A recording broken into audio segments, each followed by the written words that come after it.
नमस्कार दोस्तों, आप सभी का स्वागत है मेरे चैनल बुलसाई बाज़ार में। आज हम जो टॉपिक डिस्कस करने जा रहे हैं वो है जिम वॉकर जी की लेटेस्ट इंटरव्यू। दोस्तों, उन्होंने अभी एक लेटेस्ट इंटरव्यू दी है जिसमें उन्होंने कुछ पॉइंट डिस्कस करे हैं जो इंडियन मार्केट और पर्टिकुलरली इंडियन मार्केट के लिए अहम है। तो जिनको जिम वॉकर जी के बारे में नहीं पता, मैं थोड़ा सा बता देता हूँ। जिम वॉकर जी एक चीफ इकोनॉमिस्ट है एल्थियन कैपिटल में, और उन्होंने 2008 का जो ब्लड बाथ का फोरकास्ट था, वो ब्लड बाथ था उसका फोरकास्ट किया था। चलो चलते हैं अपनी वीडियो पे। दोस्तों, वीडियो स्टार्ट करने से पहले मैं आपको एक डिस्क्लेमर दे दूं। ये वीडियो एजुकेशन पर्पस के लिए, मेरा कोई भी बाय सेल रिकमेंडेशन नहीं है। जो भी बाय सेल का डिसीजन लेना है अपने अपने एक्सपर्ट से या एडवाइजरी से ओपिनियन लेके ही लेना है। दोस्तों, उन्होंने जो लेटेस्ट इंटरव्यू दी है उनमें कुछ अहम पॉइंट डिस्कस किए हैं जो हम आज अपनी वीडियो में देखेंगे। सबसे पहला पॉइंट उन्होंने कहा है कि उनको लग रहा है कि यूएस डॉलर में 10% की गिरावट आ सकती है। सेकंड, उन्होंने कहा है कि इकोनॉमिक स्लो डाउन है वो, जो कि मैनेजेबल है। इकोनॉमिक स्लो डाउन आ रहा है और वो मैनेजेबल है। थर्डली, वो बुलिश है कॉपर पे। फोर्थ पॉइंट जो उन्होंने बताया है वो इंडियन इक्विटी पे बुलिश है। दोस्तों उन्होंने कहा है कि वो इंडियन, जैसे कि मैंने बताया कि वो इंडियन मार्केट पे बुलिश है। वो बुलिश क्यों है? क्योंकि जिम वॉकर को लगता है कि जो अभी इंडिया की करंट पॉलिसी इन्वायरमेंट है या स्टेबिलिटी है उनकी, ये 30 ईयर्स में बेस्ट है।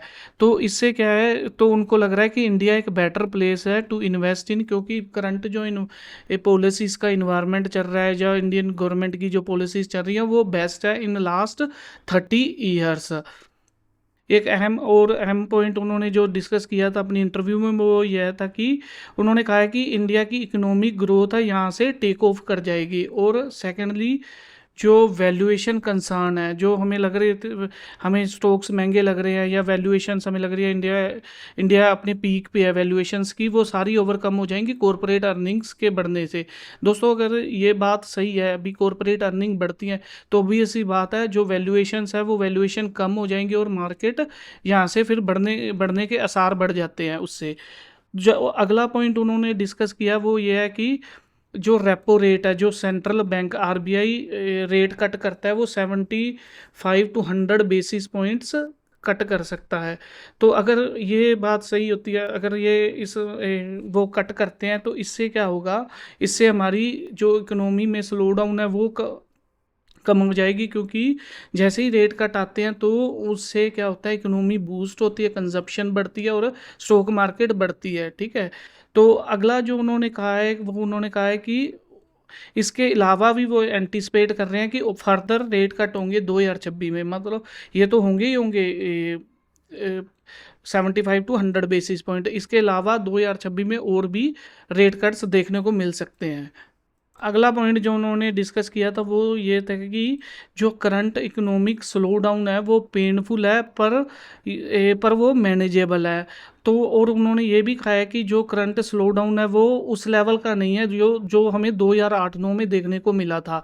तो उस लेवल का नहीं है, इसलिए गवर्नमेंट और सेंट्रल बैंक को भी उतने एफर्ट नहीं करने पड़ेंगे इस स्लो डाउन को ओवरकम करने के लिए जो उन्होंने 2008 और 9 में किए थे।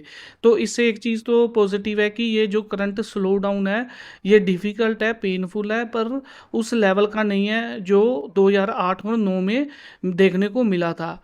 अगला पॉइंट जो उन्होंने डिस्कस किया था, जैसे मैंने आपको बताया कि उनको लग रहा है कि 10% यूएस डॉलर की वैल्यू में गिरावट देखने को मिल सकती है। जिस अगला पॉइंट जो उन्होंने डिस्कस किया था वो यह था कि वो कॉपर पे बुलिश है।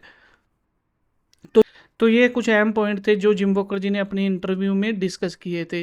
दोस्तों, मेरे को ये लगता है कि अगर ये उनकी बातें ठीक होती हैं, जैसे उन्होंने कुछ अहम बातें की हैं, जैसे कि एक तो कॉरपोरेट अर्निंग्स पे, अगर यहाँ से कॉरपोरेट अर्निंग बढ़ती है तो obvious सी बात है इंडियन मार्केट को पुश मिलेगा। सेकंड, उन्होंने कहा है 75 to 100 basis point rate cut उनको लग रहे हैं, तो ये भी एक बुलिश पॉइंट है इंडिया के लिए, क्योंकि उससे कंजप्शन बढ़ेगी। थर्ड पॉइंट उनको जो लग रहा है कि ये जो स्लो डाउन है वो 2008-9 के लेवल का नहीं है। अगर ये भी ट्रू होता है तो इससे भी काफ़ी साहस मिलेगी, रिस्पाइट मिलेगी हमारी मार्केट को। तो दोस्तों, देखने वाली बात है कि ये प्रेडिक्शंस कितनी सच होती हैं। थैंक यू दोस्तों, आशा करता हूँ आपको ये मेरी वीडियो अच्छी लगी होगी। अब मिलते हैं अपनी अगली वीडियो में।